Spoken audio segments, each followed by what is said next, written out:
Well, talking to kids about natural disasters like wildfires can be tricky, but also unavoidable as more climate change makes events like these more common. Kids can feel the stress and anxiety around them, even if they don't fully grasp what's going on. And experts like our guest Janine Hubbard believe it's crucial to help them manage their feelings during such times. Janine is a registered psychologist in St. John's. Good morning, Janine. Good morning. So what are some of the common feelings that children might, experience when they see or hear about events, whether near or far, when it comes to recent wildfires? Well, certainly feelings of anxiety, feelings of worry, often a little bit of helplessness, hopelessness. Let's face it, when you see natural disasters of any sort, they're a little overwhelming for most of us to witness. So really common feelings, whether or not they're in immediate danger or they're just learning about them or seeing it happening in other parts of the province or the country. Mm-hmm. It might be certainly worrisome for parents too, but how can parents talk to their children about natural disasters and I guess climate change as well in a way that, is reassuring but honest too? Really helps to start with asking them, what do you already know? What have you heard? What questions do you have? What are you worried about? Because that gives you a really great starting point to kind of know where their understanding is, correct any misinformation, and then validate. And I think that's one of the things we forget as adults, especially if we're focused on things like packing up a house and potentially, needing to get on the road and get moving. When you hear kids, their worry might be, well, the garden I planted, my beans aren't going to grow. And you're thinking, they've got much bigger issues to worry about than that. But validating that that's their fear, that's their worry. And also validating that, you know what, I have stuff I'm worried about too. I'm also feeling kind of scared. And here are some things I'm doing to help with that. And maybe you could help me with some of those, or maybe that's something we could do together. So to let them know that any kind of fears they're having are appropriate, are normal, and then work with them to figure out some coping strategies. Yeah, I want to talk about those. But for, families here in the north who've, been through evacuations, whether it's for wildfires or for something else, what can parents do, to help their kids adjust and feel settled again after an evacuation?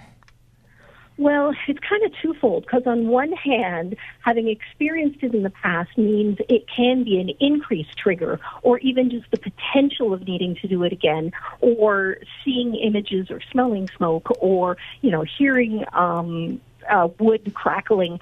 Those can certainly enhance and sometimes even create a bit of a panic sensation because the body's just reacting to previous experience.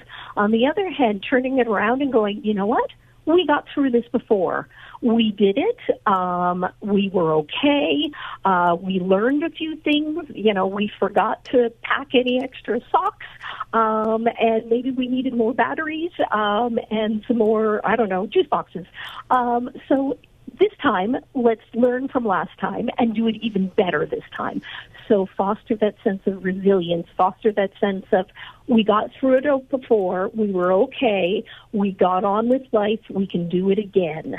But also at the same time knowing that you may see an increase in some of the trauma responses that kids certainly will experience just as a normal part of coping with this. Yeah.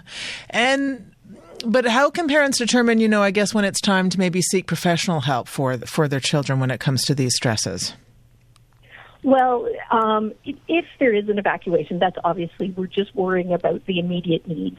And it's just the coping and making sure all of the basic needs are being met. It's once you're back, wherever back is, and kind of settling into a routine, we fully expect to see things like disrupted sleep, nightmares, hypervigilance, a lot of worries about it maybe happening again, difficulties with concentration. You might see some withdrawals and depression. You might see increase in emotions and sort of teariness, weepiness. Those are things that are very normal responses to this kind of trauma.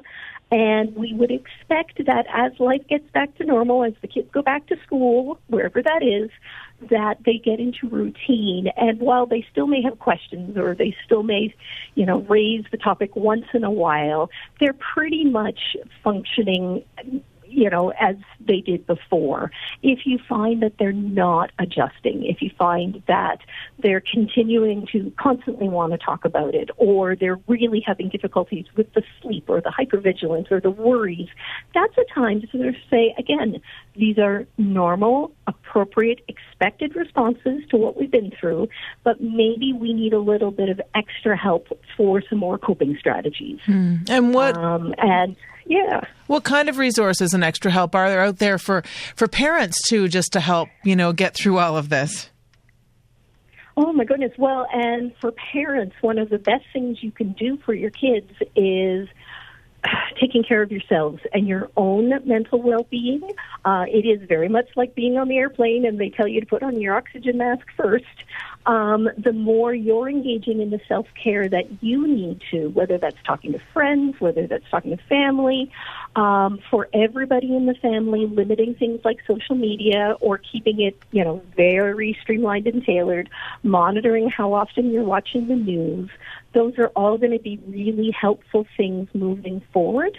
The one thing that I do find, and again, it's a small subset of kids, but there are some kids who are what we call information seekers. And one of the ways they cope with anxiety is by finding out everything they can possibly know about something. So if you've got one of those kids, getting them online with some of the YouTube for kids, finding out, there are trivia facts about forest fires. There are different types of spread. There's all kinds of information. And so for some kids, kind of becoming a little mini expert on the topic gives them a sense of control because it's that sense of knowledge, it's a sense of mastery, which can be really helpful. Yeah. And for others, just avoid it completely and find other ways to keep them busy and keep them engaged. Right, yeah. And when it comes to, packing your emergency kit and that kind of thing, how involved should the kids be in that? Oh, listen, get them to go and pack whatever they think is important in a bag. Again, it probably won't include the socks and underwear, and you'll need to pack another bag with some more of the practical stuff. But if they really want to bring their rock collection and it fits in the bag that fits in the space that you're going with, value their priorities and give them that sense. And then maybe you can do things like giving them some tasks to help out with closing up the house or putting things in the truck. Give them some tasks so, again, they feel involved, they feel that little bit more sense of control. But yes, let them pack whatever they want so long as you have the room to be able to have that extra bag. Right. All right, Janine, I appreciate your time this morning. Thank you. Thank you. And like I say, thinking of all your listeners and hoping that everybody gets through this okay. And that's Janine Hubbard, a registered psychologist based in St. John's.